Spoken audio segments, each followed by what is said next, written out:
এবার লক্ষ্মীর ভাণ্ডার চেয়ে জনস্বার্থ মামলা হাইকোর্টে ৬ মাস অতিক্রান্ত ময়নার বিজেপির দখলে থাকা ২টি গ্রাম পঞ্চায়েতের মহিলাদের এখনও মিলছে না লক্ষ্মীর ভাণ্ডার হাইকোর্টে দ্বারস্থ ময়নার মহিলারা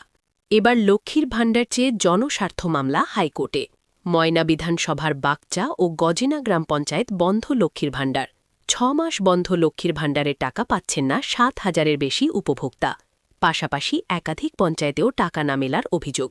এই নিয়ে বাগচার স্থানীয় পঞ্চায়েত সদস্য সুনিতা মণ্ডল সাউ একটি হাইকোর্টে জনস্বার্থ মামলা দায়ের করেন পূর্ব মেদিনীপুরের ময়না সেখানে গজিনা ও বাগচা গ্রাম পঞ্চায়েত গত বছরের শেষের দিকেই এই সমস্ত এলাকা থেকে অভিযোগ ওঠে ওই এলাকার বহু মহিলা লক্ষ্মীর ভাণ্ডারে টাকা পাচ্ছেন না জানা গিয়েছে এই দুটি গ্রাম পঞ্চায়েত বিজেপির দখলে সেই কারণেই কি বন্ধ লক্ষ্মীর ভাণ্ডার প্রশ্ন তুলে ইতিপূর্বে ময়না বিডিও অফিসে ডেপুটেশন দেন মহিলারা অভিযোগ বিজেপি সমর্থক হওয়ার কারণেই তারা সরকারি প্রকল্পের টাকা পাচ্ছেন না সে খবর দেখানো হয়েছিল কলকাতা টিভির পর্দায় এবার এই মামলার জল গড়াল আদালতে কবে মিলবে লক্ষ্মীর ভাণ্ডার প্রশ্ন দিন ধরে লক্ষ্মী ভান্ডার পাননি আপনি 6 মাস কেন পাননি আমরা বিজেপি করি বলে বিজেপি করে বলেন পাননি হ্যাঁ আপনারা শুনলাম জনস্বার্থ মামলা করেছেন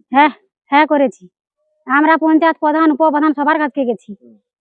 তাদেরকে নিয়ে আমরা বিডিও অফিসে আন্দোলন করতে গেলি তা সত্ত্বেও আমরা পাইনি কতদিন ধরে পাচ্ছেন না 5-6 মাস এটা সাথে বড়েছে চেক করেছেন হ্যাঁ চেক করেছি আমাদেরকে বলছে ওরা বিজেপি করে 8 নম্বর 7 নম্বরে কোনো লক্ষ্মী ভান্ডার দেওয়া হবে না কে বলছে মমতা বলেছে মমতা